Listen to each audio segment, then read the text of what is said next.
السلام علیکم عاقل صاحب، کیا حال ہیں آپ کے؟ کیسی ہیں؟ امید ہے آپ خیریت سے ہوں گے۔ میں ٹھیک ہوں بہت الحمدللہ۔ عرصے کے بعد میں آپ سے مخاطب ہوں۔ بہت عرصے کے بعد آپ مجھ سے مخاطب ہیں، لیکن میں ڈیلی بیسس پر اپنے ویور سے مخاطب ہوتا ہوں۔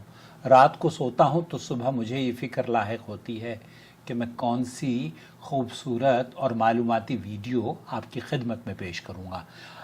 جو ویڈیوز میری گزشتہ 20-25 سالوں سے میں نے جمع کی ہوئی ہیں، ہزاروں کی تعداد میں، انہیں میں گریجولی پرانی ویڈیوز کو ہمارا ایک دوسرا چینل ہے جدہ ٹی وی کے نام سے، اس پر اپلوڈ کر رہا ہوں۔ تو براہ کرم اس سے بھی جڑ جائیے، اور اگر آپ میری وہ ویڈیوز دیکھنا چاہتے ہیں جو کہ بہت پرانی ہیں اور شاید آپ کی نظر سے نہ گزری ہوں، تو وہ چینل آپ کی خدمت میں پیش کرتا رہے گا۔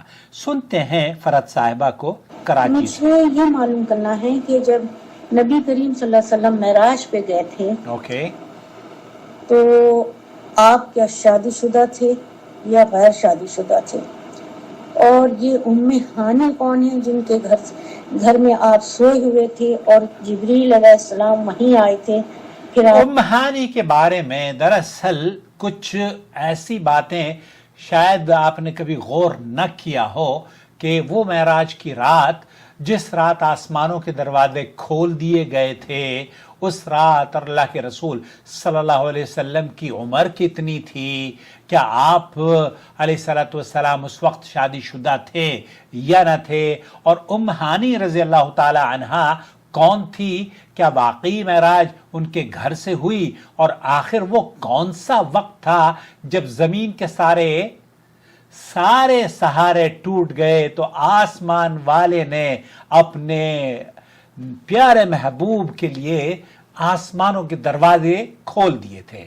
دوستو، بھائی اور بہنوں، معراج کا واقعہ نبوت کے ابتدائی زمانے کا نہیں بلکہ بعثت کے تقریباً 11ویں یا 12ویں سال پیش آیا تھا۔ یہی وجہ ہے کہ محدثین اور سیرت نگاروں نے لکھا ہے کہ یہ سفر عام الحزن کے بعد ہوا۔ عام الحزن وہ سال جسے غم کا سال کہا جاتا ہے، یعنی اس وقت جب اللہ کے رسول صلی اللہ علیہ وسلم اپنی محبوب زوجہ حضرت خدیجہ رضی اللہ تعالی عنہا اور اپنے چچا ابو طالب کو کھو چکے تھے۔ طائف کے سفر میں شدید اذیتیں جھیل چکے تھے اور بظاہر حالات انتہائی دشوار ہوتے جا رہے تھے۔ اس وقت رسول اکرم صلی اللہ علیہ وسلم کی عمر تقریباً 51 یا 52 برس کی رہی ہوگی، لہذا یہ کہنا کہ معراج جوانی کے ابتدائی دور میں ہوا یہ درست نہیں ہے، بلکہ یہ وہ وقت تھا جب آپ علیہ الصلوۃ والسلام نبوت کی بھاری ذمہ داری اٹھائے ہوئے تھے اور برسوں سے دعوت اسلام کا فریضہ انجام دے رہے تھے۔ سوال جو آپ نے کیا ہے ام ہانی کے بارے میں، یہ ام ہانی جن کی زبانی شب معراج کی وضعی کہانی کے سلسلے میں بہت سی غلط باتوں کو لے کر بے شمار بیان کرنے والوں نے عام کر دیا گیا ہے، اور یہ بے اصل اور غلط بات بھی کہی جاتی ہے اور آب و تاب سے اسے بیان بھی کیا جاتا ہے کہ معراج، اسراء و معراج کی رات، وہ مبارک رات نبی کریم صلی اللہ علیہ وسلم میرے گھر پر سوئے ہوئے تھے، میرے ہی گھر سے معراج ہوئی اور میرے ہی گھر سفر معراج سے واپسی ہوئی۔ یہ اکثر خطیبوں کی زبانی یا غیر مستند ویڈیوز کی شکل میں آپ تک پہنچی ہوگی۔ حضرت علی رضی اللہ تعالی عنہ کی ام ہانی سگی بہن تھیں، نام ان کا ہند تھا، کنیت بڑے بیٹے ہانی کے نام پر ام ہانی کہلاتی تھیں۔ زمانہ معراج سے کوئی 20-21 برس پہلے سے حبیرہ بن ابو وہب مخزومی کی زوجیت میں تھی، جو ابو جہل کا قریبی رشتہ دار تھا اور اسلام کا شدید مخالف۔ مشرکین قریش کی اس ٹولی کا چلتا، اور یہ بہت زیادہ اس टोली को सराहने वाला था। हज़रत सल्लल्लाहु अलैहि वसल्लम की ईज़ा रसानी के ज़रिए वो लोगों को और इस्लाम को तकलीफ देने के लिए हमेशा जद्दोजहद भी रहा करता था।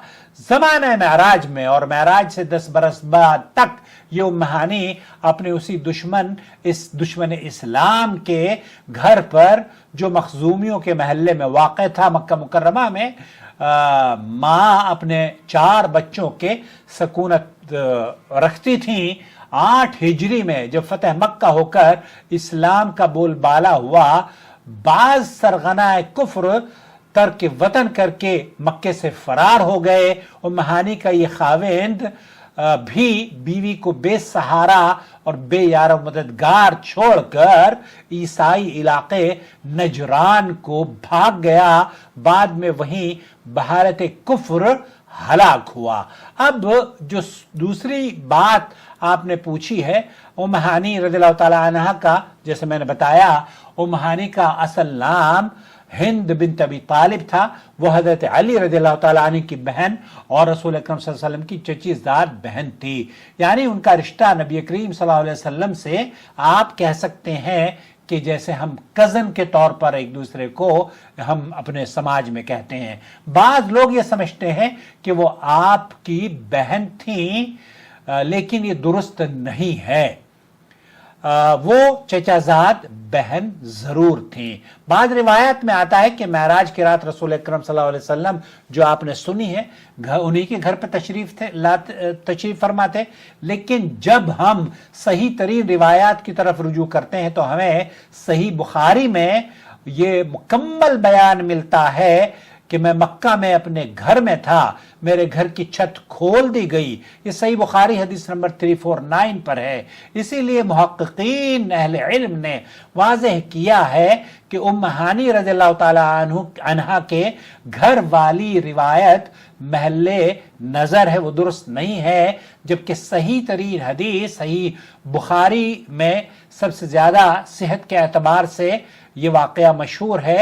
नबी करीम सल्लल्लाहु अलैहि वसल्लम फरमाते हैं कि जिब्रील अलैहिस्सलाम उतरे, उन्होंने मेरा सीना चाक किया, फिर उसे जमजम के पानी से धोया, फिर फरमाया, फिर सोने का एक तश्त लाया गया जो हिकमत और ईमान से भरा हुआ था। सोचिए, जिस हस्ती को चंद लम्हों में 7 आसमानों से ऊपर ले जाया जा रहा था, उसके कल्ब मुबारक को ईमान और हिकमत से भर दिया गया। फिर जिब्रील अलैहिस्सलाम लेकर अल्लाह के रसूल सल्लल्लाहु अलैहि वसल्लम को आसमान दुनिया पर पहुंचते हैं। दरवाजा खटखटाया जाता है, आवाज आती है, कौन? फरमाया जिब्रील। पूछा गया आपके साथ कौन? फरमाया मोहम्मद। फरिश्ते ने पूछा क्या इन्हें बुलाया गया है? फरमाया हां। दरवाजे खोल दिए गए और आसमानों में खुशी की लहर दौड़ गई। हजरत आदम अलैहिस्सलाम इस्तकबाल करते हुए फरमाते हैं, मरहबा बिन नबी सालिह वल इब्न सालिह, नेक नबी और नेक बेटे को खुशामदीद। फिर मुख्तलिफ आसमानों पर अंबिया इकराम अलैहिस्सलाम से मुलाकातें होती हैं, यहां तक कि रसूल अकरम सल्लल्लाहु अलैहि वसल्लम सिदरतुल मुंतहा तक पहुंच गए। वो मुकाम जहां पहुंचकर जिब्रील अलैहिस्सलाम ने भी ये कहा कि मैं इससे आगे जाने की जसारत नहीं कर सकता। वो मोहतरमा फरहत साहिबा उम्मे हानी का वाक़या, उम्मे हानी नबी करीम सल्लल्लाहु अलैहि वसल्लम की चचाजाद बहन थी और आप अलैहिस्सलातु वस्सलाम के बारे में ये जो किस्सा मशहूर है कि आप उनके घर पर थे, ये किसी भी सही हदीस से साबित नहीं है, बल्कि सही हदीस में अल्लाह के रसूल सल्लल्लाहु अलैहि वसल्लम ने फरमाया है कि जिब्रील मेरे घर तशरीफ़ लाए। तो आप अलैहिस्सलातु वस्सलाम का ये किस्सा जो आपने सुना है उम्मे हानी के बारे में, वो दुरुस्त नहीं है। उम्मे हानी के घर से महराज नहीं हुई और ये बात मुहद्दिसीन और मुहक्किकीन ने अपनी किताबों में, ख़ासतौर पर इमाम बुखारी रहमतुल्लाह अलैह ने नकल की है। मुझे उम्मीद है आपके सवाल का जवाब मिल गया होगा।